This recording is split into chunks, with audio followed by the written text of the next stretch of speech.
Күндеріңіз әрқашан сәтті болсын. Қадамыңыз қуанышты шаттыққа толсын.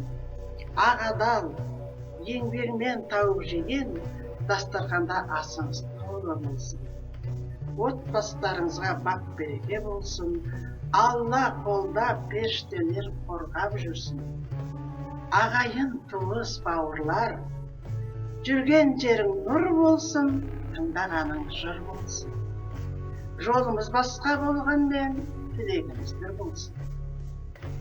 Әуелі Алла оңдасын, оң жағынан толғасын. Жан жағынан қорғасын, бақ пен дәулет мал басың, мыңғырлап өссін мал басың.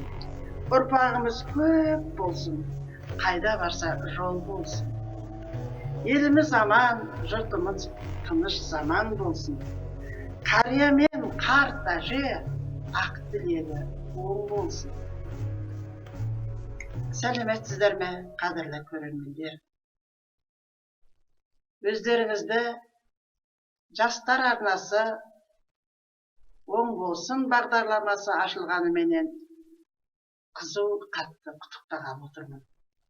Сіздерге бүгін жастар арнасы атты оң болсын бағдарламасыменен бірінші рет жаңадан ашылған алғашқы қадамымызды сіздерге жариялап отырмын.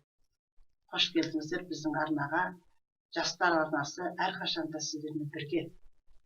Біздің оң болсын бағдарламамыздың алдағы мақсаты халқымыздың әлеуметтік жағдайы, өнер, әдебиет, мәдениет, спорт саласы және халықтың жай-күйін қамтитын үлкен бағдарлама болмақ. Сондықтан да біздің арнадан алыстамаңыздар. Біздің бағдарламаны әрқашанда көріп отырыңыздар. Сонымен, қадірлі көрермендер, біздің алғашқы оң болсын бағдарламамыздың ашылу сәтіне қазақтың керемет әнші бірі және бірегейі, өздеріңіз сүйіп тыңдайтын әнші қыздарымыз Гүлмира Абылбекова Сәкен қызын құрметті қонаққа шақырғанбыз. Таныс болыңыздар. Қош келдіңіз, Гүлмира Сәкен қызы. Қош көрдік. Сізді көргенімізге қуаныштымыз. Біздің осы жастар арнасы ашылып, оң болсын атты бағдарламамыздың шымылдығының ашылу сәті өзіңізге берілген екен. Мен өте қуаныштымын. Сол үшін сізді бүкіл халық көрермен жақсы таниды, жақсы сыйлайды. Сіздің ерекшелігіңіз гитарамен ән орындайсыз. Бізде неге әнші көп, орындаушылар көп. Сол үшін бірегейсіз. Сондықтан да біз сізді етене жақын көріп, осы бағдарламаға шақырдық. Қош келдіңіз тағы да. Рахмет, қош көрдік. Армысыздар, алдымен халықпен амандасып алсақ. Әрине. Сәлем деген сөздің атасы дейді ғой. Сондықтан халыққа армысыздар, ардақты көрермендеріміз. Сіздермен тікелей эфирде жаңадан ашылған жастар арнасында оң болсын деген бағдарламаға келіп, өздеріңізбен қауышып кездесіп отырғанға қуаныштымын. Құтты болсын, ол болсын Тәжбай қызы, сіздерге үлкен рахмет. Мысалы, қаншама өнер адамдардың ішінен осы мені таңдап алғашқы бет пердесін ашуға деп шақырып келгендеріңізге мен сондай үлкен қуаныштымын. Сіздерге алғысым шексіз. Ғұмыр ұзақ болсын бұл бағдарламаның. Жастар арнасы оң болсын бағдарламасы. Аты да сондай керемет, оң болсын деген. Сондықтан президентіміз Қасым-Жомарт Тоқаев кейін оның жастар жылы деп атаған, жастарды қолдайық деген үндеуі бар. Сол бойынша жастарға қолдау көрсетіп, осы жастар арнасын ашып, оған оң болсын деген сондай керемет ат қойып бастағалы отырсыздар. Құтты болсын, сәтті болсын, оңнан болсын. Сіздің де ісіңіз сәтті болсын, оң болсын. Осы жастар арнасына үлгі болайық деп, сол кісілерді тыңдамағандарды әнімізбенен шөліркетпес тыңдатайық деп сізді арнайы шақырдық. Енді біз осы бағдарламаны ашар кезде осы жастар арнасына кімді шақырсақ екен деп, осындағы көркемдік кеңес мүшелеріменен пікір алысып келіскенімізде біз көрермендерге хат жолдағанбыз. Сол біраз көрермендердің ішінен кімдерді сүйіп тыңдайсыздар дегенде біраз көрермендер сізге тоқталды. Сондықтан да біз бөле жарып бір жағы өзіміз нағыз қазақтың қызы, ірі тұлғалы. Көрсең көз тоятын, енді толыққанды нағыз қазақтың қызы боласыз. Құдай түрді де берген, бойды да берген, денені де берген, сонымен де ерекшеленесіз. Енді жаңағы біздің көрермендеріміздің сұрауы бойынша қолыңызға киелі өзіңіздің гитараңызды айтып, біздің жастарымызға, мына жастар арнасының көрерменіне ретро әніңізден бір шырқап берсеңіз. Ретро ән өте жақсы дұрыс айтасыз. Ретро ән ең жақсы.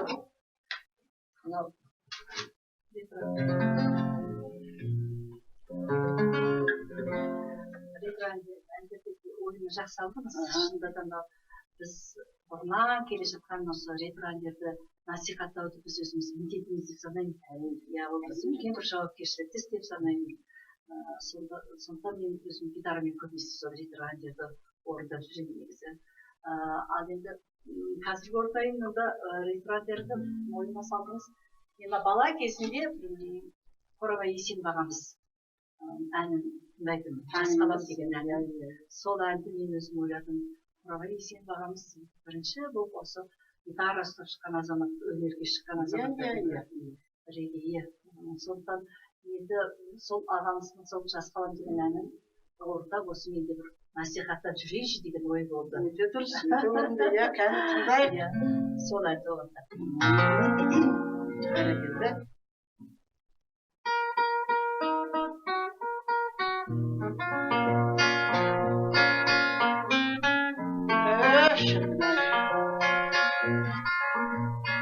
Кездессем ұрлана қараймын, асаудай тулайды жас жүрек, мен сені жаныма балаймын, сен үшін менде бар бір тілек, мен сені жаныма балаймын, сен үшін менде бар бір тілек.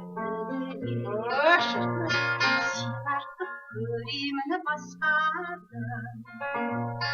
сүйем деп айтуға жасқаным, сездіре алар май жүректің, жан сырын жасырын жасқалам.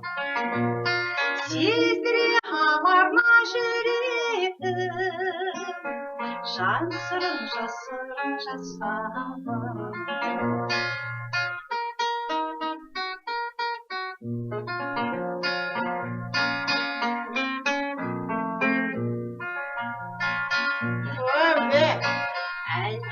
Бар шығар сүйгенім, менсінбей тәкаппар жүргенім, оны зор мені қор санасын, мейірімсіз соққан ай жүректің. Оны зор мені қор санасын, мейірімсіз соққан жүректің. Есімде сол күнде сауық кеш, ләззаттың тағдырын өзің шеш, Ләйліден айрылған мәжнүден, дәл қазір менде жоғағы бес. Ләйліден айрылған мәжнүден, дәл қазір менде жоғағы бес. Мен сені жаныма балаймын, сен үшін менде бар бір тілек, сен үшін менде бар бір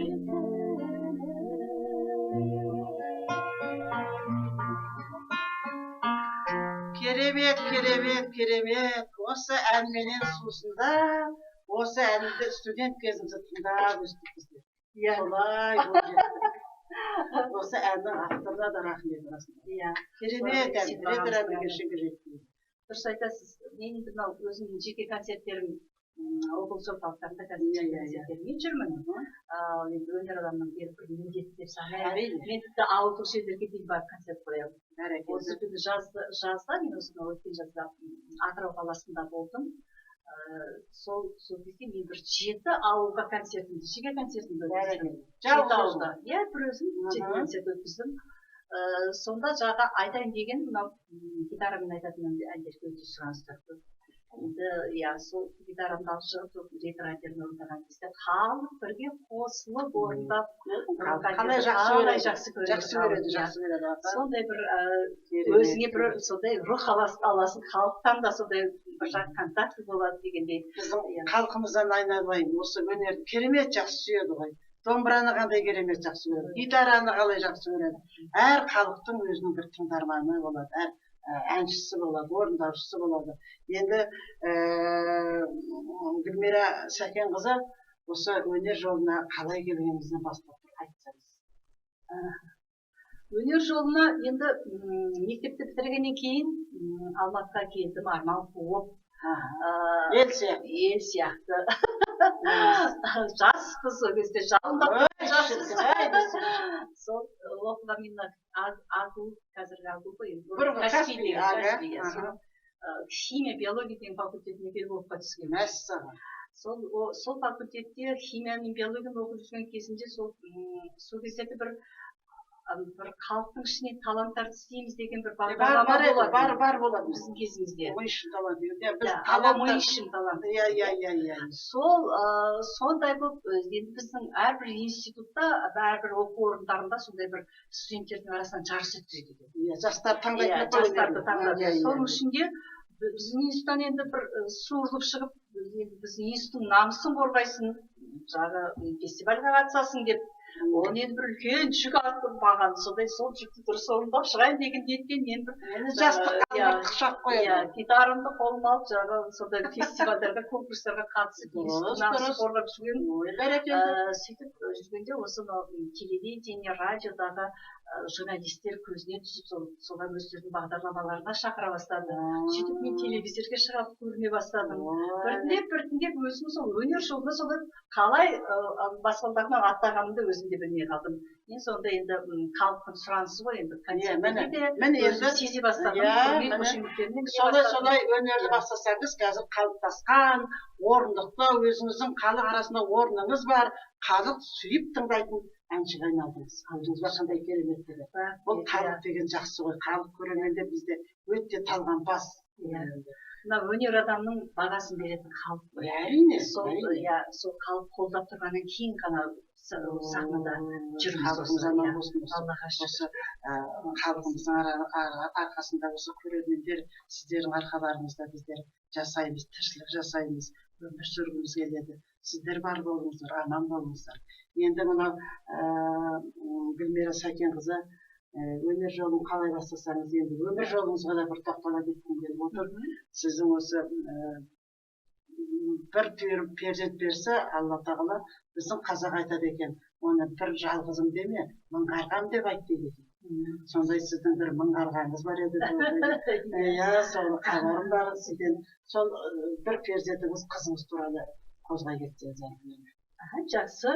Енді қызым деген маған Алланың берген үлкен сыйы, бұл менің бақытым, менің жүрегім. Қыз бала тәрбиелеп отырған анамын.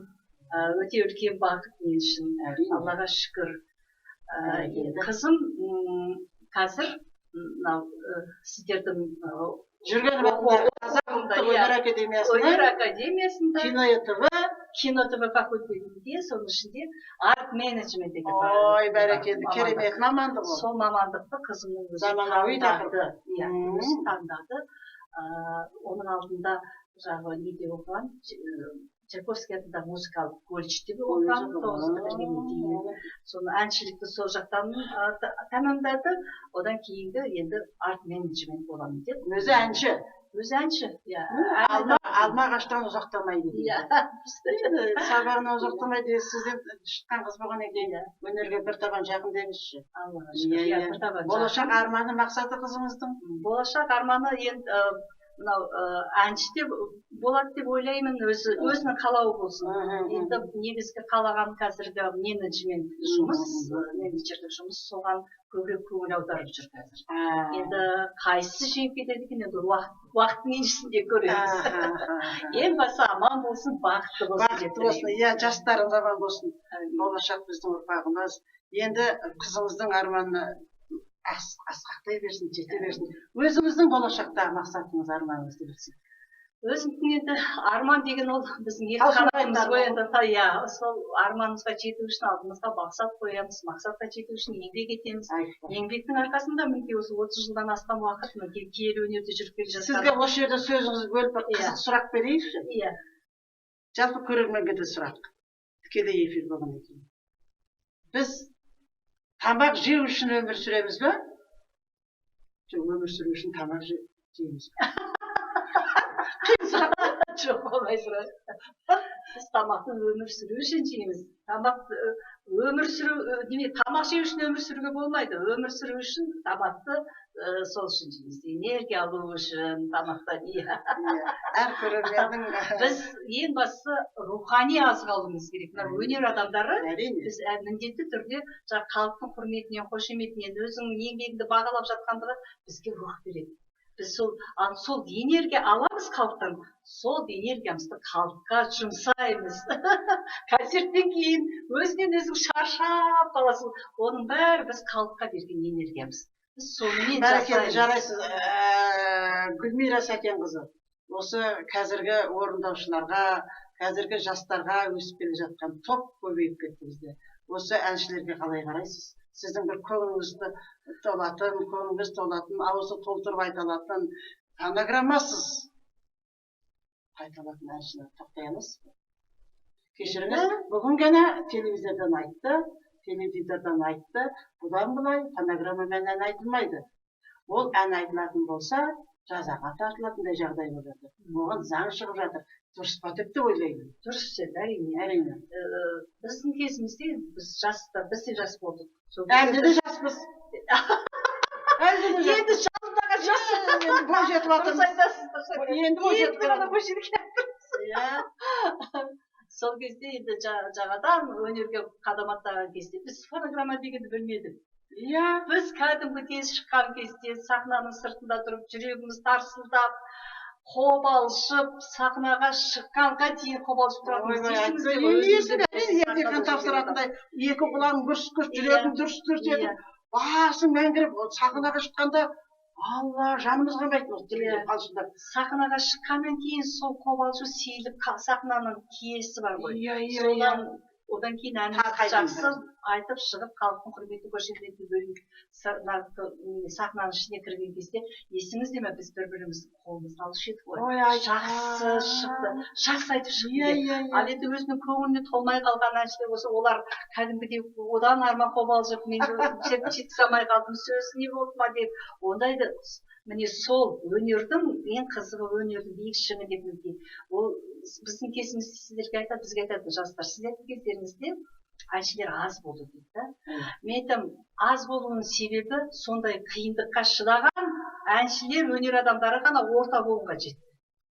Ал енді біздің кезімізде көп әншілер болды, енді көп, қазіргі жас әншілер болмаса да, көп болмаса да, енді біраз өнерге талпынған жастар көп болды ғой. Соның ішінде өзім жағын осындай өнердің қиындығына шыдап, арғай алып барған нағыз өнердің адамдары ғана орта буынға жетті. Қараңызшы, мен біраз айтайын, Гүлмира Сәкенқызы.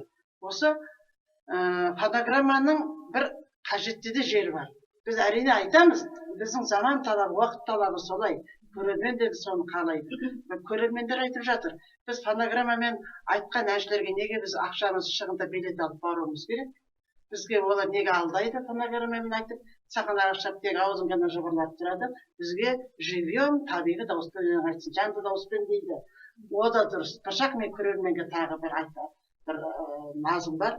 Көрермендер мені дұрыс түсініңіздер, қадірлі тыңдармандар. Біз өнер адам болғаннан кейін жер-жердің бәріне гастрольдік сапармен жүреміз. Ол жерлерде, кейбір жерлерде жарық сөніп қалады. Әлі күнге дейін бар сол ауылдық жерде. Сіз айттыңыз, ауылдық жер көп аралайын деп. Сондай кездерде мынау ойнамай қалады мысалы үшін енді аппаратқа да байланысты болып қалады. Иә, аппараттар техникалық ақаулар болып жатады. Сондай кездер болады. Мысалы, содан кейін акустика ең бастысы. Әрине. Акустика деген ол ең бастысы соны басты назарға алып, егер де сол залда акустика өте жақсы болса, ол әнші ән айтып тұрған кезде дәл солай записпен шығатын болса, мысалы, жазылып, ол дәл егер акустика жақсы болса, сондай болып естіледі. Ал енді жақсы айтқан, мен акустика жақсы болмаса, ол записке шыққан кезде ол дәл әншінің дәл дауысын бере алмай қалады. Ондай нәрселер бар. Көрермендерге бір түсініктеме бере кетейінші. Осы мысалы үшін бір кереметтей үлкен бір зиялы қауымға концерт берейік деп жатырмыз. Шақырмаса болмайды. Шақырғасын программаны, бағдарламаны бұзуға болмайды. Міндетті түрде келу керек әншілерге. Шақырылғаннан соң, ал сол кезде оны енді өмір ғой, өмір болғаннан кейін тамағы ауырып қалады. О да бар. Сосын онда табиғи дауыспен, жанды дауыспен айтайын десе, дауысы шықпай қалады. Сондай кезде міндетті түрде біз фонограммаға жүгінеміз. Неге? Өйткені шығу керек сахнаға, халықты алдамау керек, ән айту керек. Ол енді ондай жағдайда ол ананы өшіріп қойып өзі айтпайды, қосылып тұрып айтады. Бәрібір де ол өзінің дауысын шықпайды, тек фонограмманы тыңдамайсыздар сіздер. Фонограмма жүре береді, оған қосылып, өзі де қосылып айтады. Сіздер сол жағында дұрыс түсінбейсіздер. Фонограммасыз да тіпті түк болмағандай айтып шығуға болмайды. Фонограмманың да керекті жерлері болады. Оның өзінің сәті болады. Оны таңертеңнен кешке шейін ән айта беріп шаршайды. Әртіс те, әнші де етпен сүйектен жаралған пенде ғой. Шаршайды. Жол соқтырып қалады, суықтап қалады. Пенде болғаннан кейін ауырып қалады. Сондай кезде де фонограмма айтуға болады. Сіздер соны жақсы түсіністікпен қарауларыңызды өтінесіздер. Жалпы әрине фонограммасыз табиғи жанды дауыспен айтқанға ешкімге жетпейді. Әсіресе біздің қазақтың қасиетті өнер аспабы домбырамен, Гүлмира Сәкенқызы сияқты гитарамен айтқанда, ол әрине біз фонограммасы жанды дауыспен айтамыз. Ал жаңағы менің айтқаным, тамағыңыз суықтап қалғанда, өзіңіз бір дімкастанып қалсаңыз, дапастанып қалсаңыз, ал бірақ ән айтуға тура келеді. Сондай кезде фонограмманы қолдануға тура келеді. Осыны жақсы түсінбейсіз. Осындай бір сыры бар деп қойсаңыз. Ал енді әншілердің көбісі фонограммасы айта алады. Айта алады. Өйткені ол өнер адамы. Жастардың ішінде қазір көп фонограммасы ән айтып концерт қойып жатқандар бар. Соларға қарап көңілім толады. Қандай жақсы деп. Қазір мысалы үшін мен өзім музыкадан сабақ беремін, жүргенов академиясының өнер колледжінде бізде мықты студенттер бар. Ой, табиғаттары қандай керемет. Домбырамен де айтады, кәдімгі фонограммасы жанды дауыспен ән айтады. Біздер болашақта ұрпағымыз жақсы, болашағымыз жақсы. Аллаға шүкір. Сондықтан сіздің енді фонограммасыз айтқанға толықтай келісесіз бе? Менің сөзімнен кейін? Иә, әрине, толықтай келісемін. Толықтай келісемін. Бұл заң енді біртіндеп келетініне бұрыннан сенетінбіз, білетінбіз. Ол енді жаңағы бұл система біртіндеп қалай басталады, қалай болады. Сол жағын қарастырып жатыр деп естідім. Дұрыс қой, жайлап алу керек шығар. Бірден үзілді кесілді алып тастап, оған заң шығарып, оны жазаға тартып, меніңше ол өрескелдеу болады. Оны бірден тоқтатып болмайды. Жайлап керек шығар деп ойлаймын. Енді өздерінің уақытымен келеді. Әр әншінің өзінің уақыт сәті болады. Бір кезек келеді ғой. Сабақ дейіне сәтімен дейді. Ал енді бірден үзілді кесілді алып тастауға болмайды. Өйткені ол сахнаға шайындап тұрған кезде жаңағыдай жағдай болып қалған кезде айту керек. Сондықтан жаза қолданбаңыздар, әншілерге кешіріммен қараңыздар. Құрметті мәдениет және спорт министрлігіне құлақ қағыс етіп жатырмын. Жалпы халықты алдауға болмайды әрине. Бірақ мен өнер адамдарында әншілерді жақтап жатқан жағдайым бар. Мені дұрыс түсінбейсіздер. Қалай қарайсыз? Жақсы, дұрыс енді. Бәріне де түсіністікпен қарайды деп ойлаймыз. Өмір болғаннан кейін енді әнші дейтін жіктен жаралған адам ғой. Әрине. Ол әдейі айтпайын деп дейді. Солай болып қалуы. Өзіңіз айтқандай. Сондай жағдайларда кешіріммен қарауға болады. Мысалы үшін бір мықты орындаушымыз, әншіміз біздің осы Шымкентте сондай бір мен оны түсіністікпен жақсы қараймын, жақсы түсінемін. Айтып тұрған кезде дауысы қарлық қалды. Вот табиғи дауыстың өзі. Өйткені шаршады, таңертеңнен кешке шейін жол жүрді. Соның үшін оны қаланың құрметті азаматы атағын берді. Одан кейін ол сондай стадия үлкен стадионға шыққан кезде ол табиғи дауыспен айтамын деді да, жанды дауыспен дауысы қарлап шығып қалды да, шамасы келмей қалды. Соны халық түсіңкіремей қалды. Мен оны жақсы түсінемін. Вот сондай кезде неге фонограммамен айтпасқа? Жаңа бір кісілер таң айтады, мен стадионда да керемет жанды дауыста айтамын дейді. Оны енді бір күнде ол айтуға, о да табиғилық қой. Ол шаршайды ғой адамға. Нагрузка түседі, жүк түседі тамағына. Енді ол таңертеңнен концерт 2 мезгіл, 3 мезгіл бергенде шаршайды. Сондай кезде де қолдануға болады. Сондықтан түсіністікпен айтады ғой, бақ шыға ма, бақ шыға ма деп. Бақ пен бақ бірдей болғанда ғана шығады. Бақ сөзі қонады. Сол ол үшін әнші енді өзінің үнемі баппен ұстап жүреді. Әрине. Ал енді ол біздің немізде қазір бізде баппен ұстап жүретіндей бар ма? Жастарға кейде ойлаймын. Олардың енді тұрмыстары жасау керек. Жаңадан семья болып жатады. Сондайлар кездерде тіптен енді кейде тамада болып жүреді. Кейде ән айту керек болады. Сондай кездер ал енді тек қана өнерге ғана не болып, басқа тұрмыстық қиналысты көрмесе, онда айтуға болады да. Гүлмира, жақсы айтып отырсың. Оны қазіргі жастар бар ғой. Баяғыда біздер, баяғыда демейші. Біз әлі баяғының адамы емеспіз. Өзіміз өткен кезеңде мен Роза Бағланова Тәжібайқызымен бірге концерттерде болдым. Осы Бибігүл Ахметовна менен біз Нүкіс қаласына бардық. Сонда жаңа Бағланова апамыз Тәжібайқызы. Жәкемнің қызы дейтін, дейді Тәжібайқызымын ғой. Жәкемнің қызы дейтін мені. Рахым Тәжібаев деген күйші болатын. Оны әкемнің баласы, әкемнің баласы дейтін, мен Жәкемнің қызы дейтін еді. Сонда ол кісілер жарасы өзін-өзі күтпейді деген шығып отыр ғой.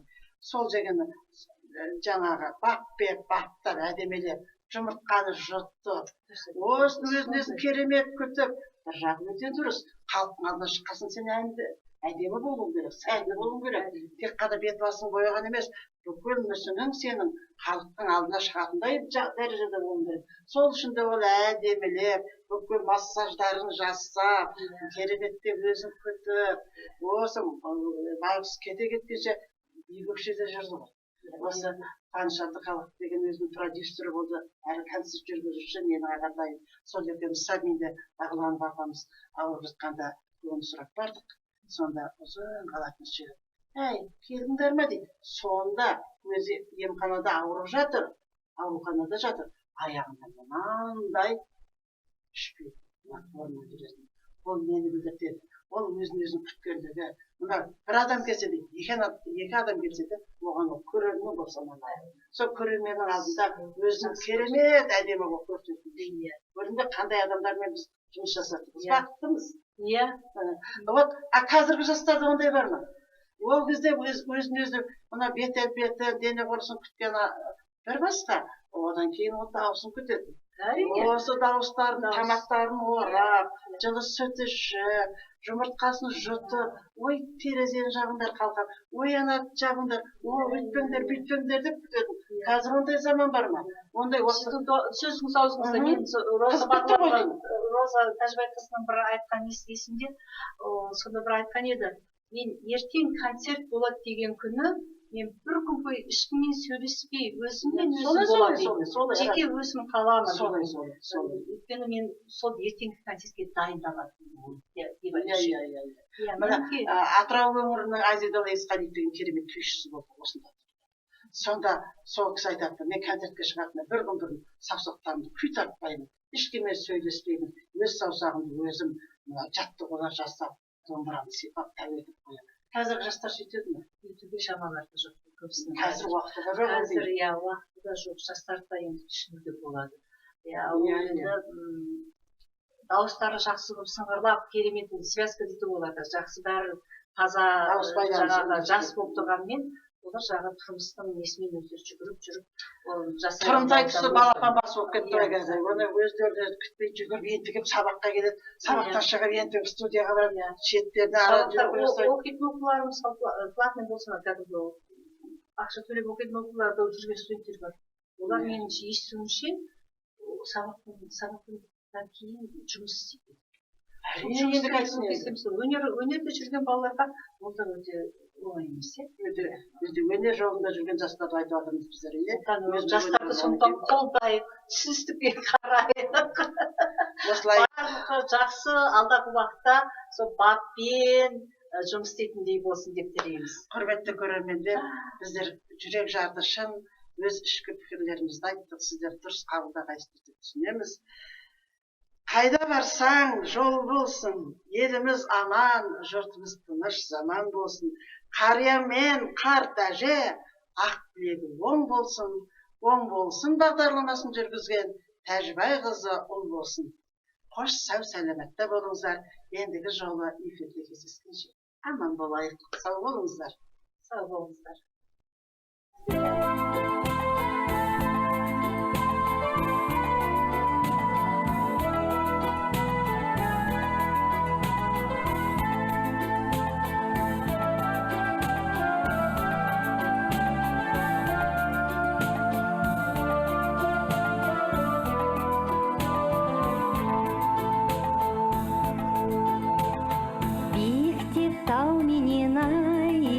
Көрмеген жүрегі шерменен жас кернеген мен қазақ қызымын мен жібек баян аялап махаббатын қастерлеген жолығар қос қанатты бір қос жолда анамыз қазақ екен тұңғыш болған мен қазақ қызымын мен Айша бейбіт бақытпен маңдайына жұлдыз қонған жүректе ана әлдиі жаттағаным ұрпақпен келешекке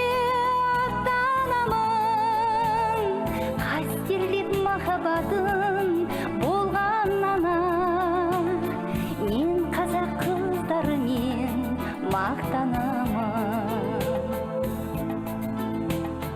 сезімге ән әуелеп жырдан қонар жүрегі мөлдірліктен тұнған болар мен қазақ қызымын мен әлиядай ел үшін қажет болса құрбан болар ұлтым деп оянатын жас жанында жоғалтып бақыт табар